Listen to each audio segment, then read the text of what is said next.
Thanks for listening, and if you like what you've just heard, don't forget to click so, and please hit subscribe. If you build it, they will come. The Mystery of the Wax Museum, 1933. Ever since I was a little boy, I've always associated waxwork figures with frissons of horror. Something about the frozen images of lifelike humans from history sends shivers down the spine, even those depicting people engaged in harmless activities. They are preserved forever, suspended in time, merely statues, and yet, didn't I see it move, breathe? For some, the fear they inspire is as deep-rooted and inexplicable as coulrophobia. For me, the blame can be traced back to the wonderful horror films made by Hollywood's golden age, and I thank them for the extra dimension of pleasurable fear that played tricks on my imagination, and that of many others. Long before Doctor Who gave us the stuff of nightmares with the wonderful cold stone chills of the weeping angels, filmmakers seduced us with warm wax.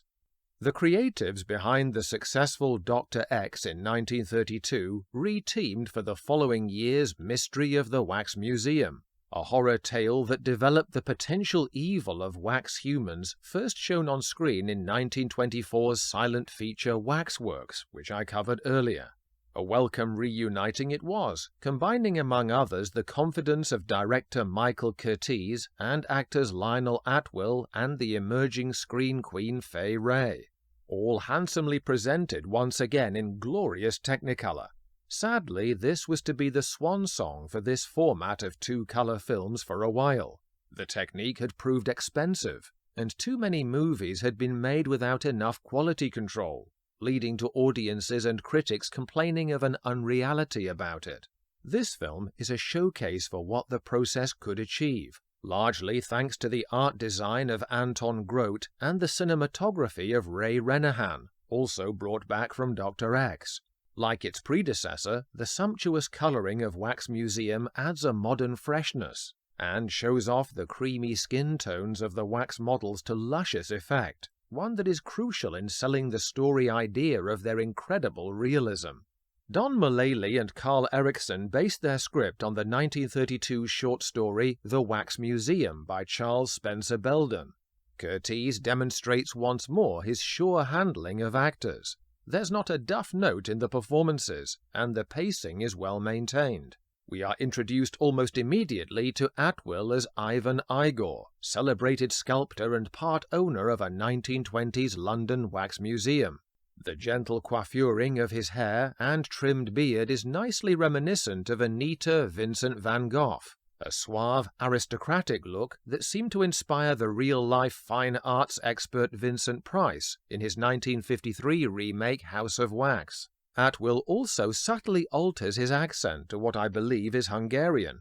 His gently rolling R sounds match those of Curtiz, himself a native Hungarian, and he occasionally misstresses syllables. As a voice artist myself, I appreciate his reining back on what could otherwise have been a fruity and ruinously distracting stereotype. Igor is a passionate artist, yet with enough modesty to be humbly gratified by the patronage of a friend and a potential investor he shows around, who volunteers to recommend his amazingly lifelike works to the Royal Academy before they leave. He has lovingly sculptured figures from history and the arts, such as Voltaire, Joan of Arc, and his masterpiece Marie Antoinette, using wax more than stone to more faithfully reproduce their human warmth.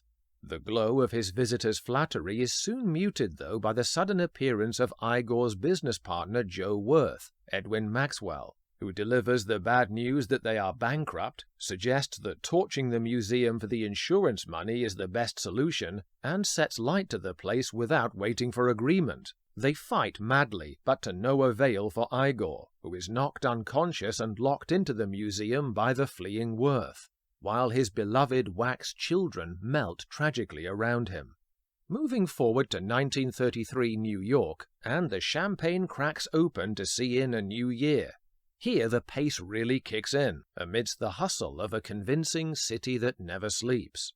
From here, Curtiz deftly handles a switch in tone and genre akin to Dr. X, where wisecracking reporter Florence Dempsey, played by Glenda Farrell, is in urgent need of a scoop to save her from being fired by her boss, Jim, Frank McHugh. Theirs is a fiery, classic newspaper movie relationship, and their dynamic exchanges have all the verve and machine gun rat-a-tat of the classic screwball comedy His Girl Friday. Farrell made a name for herself as the dame with urban attitude in many films, leading to her own series as a similarly bolshy newshound, Torchy Blaine, later in the decade. Igor has resurfaced in the city, albeit wheelchair-bound and without the ability to sculpt with fire-scarred hands. He prepares for the grand reopening of the revived London Wax Museum, created using assistants who work to his painstaking designs. At the same time, Florence's nose for a story leads her to suspect that something doesn't sit right in the presumed suicide of model Joan Gale, whose corpse is secretly stolen from the morgue by a disfigured man. Florence's flatmate Charlotte, Fay Wray, is a link to the museum, as her boyfriend Ralph, Alan Vincent, works there for Igor. Working whatever connection she can like a good reporter, Florence sneaks into the museum, her intuition expressed in gangster mall terms. There's something cockeyed about that joint. She is stunned by the similarity between Gale and a model of Joan of Arc. She isn't the only one transfixed by life seemingly imitating art. Igor spots Charlotte and is transfixed by her beauty, a dead ringer for his beloved Marie Antoinette. This unhealthy fascination, if we hadn't suspected it already, leads us to conclude Igor has a ghoulish trade secret for achieving his uncannily lifelike mannequins. He's also involved in an underworld network of ne'er-do-wells that facilitates his work, including drug addict Professor Darcy, Arthur Edmund Carew, and the deaf-mute Hugo, Matthew Betts. Over the years, Worth has graduated from insurance scamming in London to channeling his criminally enterprising streak into bootleg trade. Florence's snooping leads her to Gale's body on Worth's property and the reappearance of that unsightly-visaged man. But the evidence vanishes, meaning she can't get the police to take her seriously.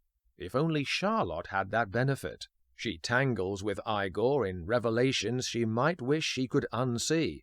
Grappling with her when he apprehends her at the museum, she strikes his face, recalling the shock unmasking of Eric in Phantom of the Opera, as we discover that Igor's face is the disfigured creature under a brilliant concealing mask of his own handiwork. Wray then unleashes several lusty shrieks of terror, vocally earning her a place in the annals of horror heroines in peril even before the mighty Kong can get her in his simian clutches. Igor allows Charlotte's cries of fear to feed the flames of his long-burning vengeance in a speech of real feeling by Atwill that underscores the grand guignol horror with some pitiable sympathy for his lost humanity.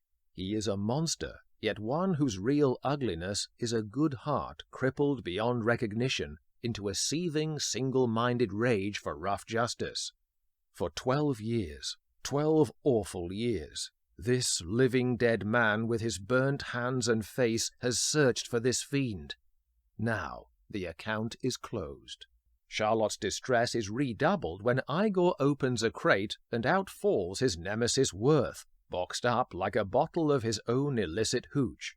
The cops arrive just in time before he can dip Charlotte into his vat of molten wax to preserve her in beautiful statue immortality. The resulting unseemly scuffle ends with him terminally immersed in his own creativity, another gleefully macabre at-will performance. In seizing every opportunity to memorably thrill audiences throughout the 1930s, he was no dummy.